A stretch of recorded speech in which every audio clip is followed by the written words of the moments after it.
So, hello Coach Kai. Medyo late ko lang po na-send kasi timing po ang dami lang talagang inaasikaso. But anyway, first of all Coach, thank you so much po ulit for giving me the opportunity na maging part ng WAG Squad. Sobrang thankful po ako Coach kay Lord na nakilala ko kayo Coach, and praise God po sa buhay nyo. Sabi ko nga Coach na answered prayer ko po talaga ang WAG Squad. But before I became part of WAG, na-introduce na po ako sa Crypto Coach way back 2024. Buy and sell lang po yung alam ko kasi through tokens lang po kami, ako nag-earn. Pero nung bumaba na yung price sa market, unti-unti na rin po akong nawala ng interest. So, I stopped for almost a year. Then, this year po, around March, bumalik po ako sa trading. And dahil nga nakakita ako sa social media ng mga free communities offering signals, and honestly Coach, na-amaze po ako, na-hype sa mga profits na pinapakita nila. So, nag-enter po ako sa Forex, specifically po sa gold as a beginner, and I joined different communities, watch tutorials, nag-attend ng free live session, and joined different Telegram groups para lang makakuha ng free signal. And yun, eventually nag-fund na ako Coach para makasabay sa signal nila, and at first kumikita naman ako, and because I was so hyped, nakita ko na kaya pala palakahin yung maliit na account. So yung ginawa ko, palaki rin ng palaki yung lot size ko, yung increase ko, na kasi yun yung nakikita ko sa ibang mga coaches. Kaya akala ko yun yung secret para mabilis lumaki ang account, kasi akala ko scalper lang yung ganun lang. Opo. Pero, hindi ko po namalayan na unti-unti na pala akong nasusunog. Nag-a-advance na lang pala ako para ma-recover yung losses ko. And I think once or twice lang po ako Coach na nakapag-withdraw. And yung na-withdraw ko, ito yung funny Coach, kasi dineposit ko lang ulit. Kasi naubos yung tinira ko. So, technically, parang nag-a-advance lang talaga ako para sa gain nila. And until eventually, natuto na rin ako mag-revenge trade, ganun. And before I knew it, ganun, doon mas dumami yung sunog ko na accounts. And honestly Coach, malaking impact po yun sa akin mentally.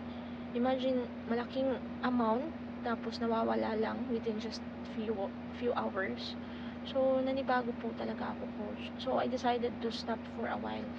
Then, around April, Coach, lumabas kayo sa Facebook feed ko. Naging curious ako sa mga critics mo, sa mga post nyo. So, ayun, parang parang answered prayer na po siya, kasi sabi nyo nga po na yung scope nyo lang is sa ibang bansa and hindi talaga directly sa Philippines. So, yun, nag-stalk talaga ako even sa pinaka-lumang post nyo, and most of your content were testimonies, ano pa, yung lesson, and even bashing, kung bashing yun. But may isa ka pong post na naging wake-up call ko, yung about sa IB.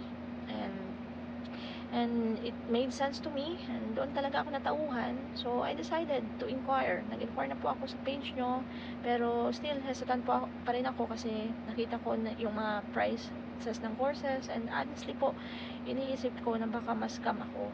But, habang mas na-engage pa ako sa content nyo, mas lumalawak yung curiosity ko about WAG Forex.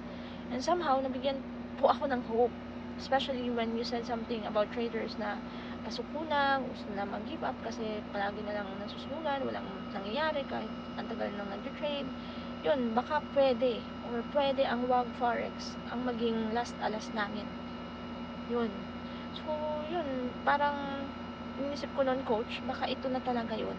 Ito na yung pinadala ni Lord. And although hindi na ako naging part agad ng WAG Squad, nag-inquire pa ako sa inyo, April, pero hindi po ako naging WAG Squad. Ilang months din ako naghintay bago ma-replyan yung inquiries ko.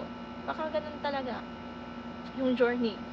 Kaya para mapansin nyo ako, nag-react na lang po ako sa mga memes nyo, nagsiseryoso ako sa mga tanong ni AI sa page nyo, para lang mapansin nyo Coach yung na gusto kong mag-enroll sa course nyo. So yun Coach, sobrang thank you po talaga kasi because when I entered WAG Forex, doon talaga nag-make sense sa akin ang trading. Logic beats patterns, and sobrang layo sa understanding ko before. Akala ko dati magiging profitable trader ako kapag malaki ang lot size, tama ang strategy, matagal nang nag-trade or effective trader. Yun kasi yung madalas ko nakikita, but kaya yun din ang reason kung bakit muntik na ako mag-stop talaga completely. Kasi wala na akong clear direction, nauubos na yung supposed capital namin sa business, napupunta na lang sa account ko, tapos nasusunog. And yun, thank you kay Lord dahil sa wag, it changed my perspective. Hindi lang pala tungkol sa hype, hindi lang sa strategy, hindi lang sa psychology. It's about perspective and logic. Kasi yung dalawang yun, coach, those create the right foundation for the right skill. Sabi nyo nga, coach, maraming traders na magaling mag-entry pero hindi nila alam kung kailan mag-exit. And that's where the system became different for me. Itong wag forex, my protection, my structure, my rules. Kaya kahit worst case scenario, may way pa rin kami para makalabas ng buhay with profit pa or break even. Pero more on profit. Yun nga, of course, may challenge pa din ako, coach, during the challenge, and yung old mindset, yung tendency na mag-close agad kapag profit na, kahit hindi pa natatamaan yung magic lines or yung lot size. Pero eventually, coach, natutunan ko talaga na kailangan ko mag-stick sa rules. And ngayon, grabe, nakakaya ko nang mag-hold weeks, months, ganun kalakas. And whenever I feel na bumabalik ulit ako sa dating mindset, coach, and then binabalikan ko lang ulit yung previous lessons natin para ma-remind ulit ako sa rules and sa system na binigay mo.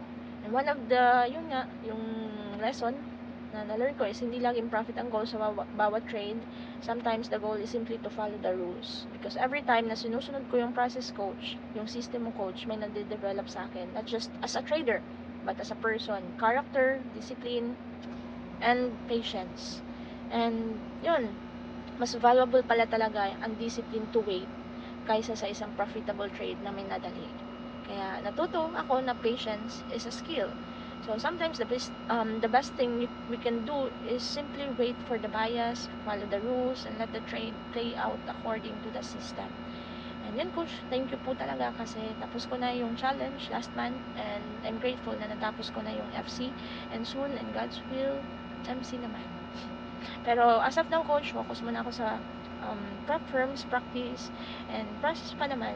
And hopefully, makapag-send ulit ako ng another testimony as J Forever. But more than profits, coach, I'm really grateful na because you change the way we see trading. Hindi siya selfish, hindi siya greedy. It's a skill that requires wisdom, discipline, and patience. And eventually, it can give us freedom, not just para kumita, but para mas ma-prioritize yung mga bagay na mas importante. At si Lord, yun, and our loved ones. So, again, coach, maraming salamat po. And God bless you more. And mas marami ka pa pong matulungan.